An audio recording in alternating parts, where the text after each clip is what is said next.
आज आम्ही बाहेर चाललो आहे. वेदचं आधार कार्ड काढायचं होतं. 2 वर्षाचा झाला तो. आणखीन आम्ही आधार कार्ड काढलं नाही आणि ते आमच्या गावात आधार कार्ड काढत नाही, तेव्हा आम्ही शेजारच्या गावात चाललो आहे. जाताना असा गाठ लागतो. नंतर आम्ही ग्रामपंचायतमध्ये गेलो. कारण ग्रामपंचायतमधून आम्ही त्याच्या जन्माचा दाखला घेतला आणि नंतर त्याला स्लीपर घ्यायची होती, कारण तो शूज घालत नाही. पण तो काय शांत बसत नव्हता तिथे. पण दुसऱ्या कुठल्याही स्लीपर घ्यायचा आणि घाल म्हणायचा. तर त्याला जी आवडली होती ती स्लीपर त्याला व्यवस्थित बसतही नव्हती. बाहेर कुठं गेला तो काय शांत बसत नाही, म्हणून त्याला चिप्स घेऊन दिले आणि मी स्वतः पण खात बसले. नंतर आम्ही पाणीपुरी घेतली आणि तो असा बाहेर कोणाला पण बिसलरी बॉटल नेऊन द्यायचा.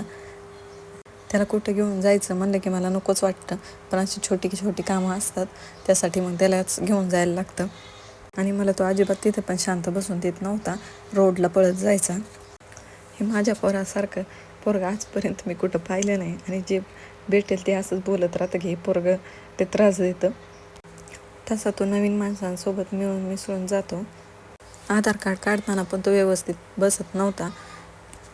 फोटो पण व्यवस्थित आला नाही, पण कसं तरी आम्ही ते आधार कार्ड काढून घेतलं. जास्त ऊन असल्यामुळे आम्ही पण लवकर घरी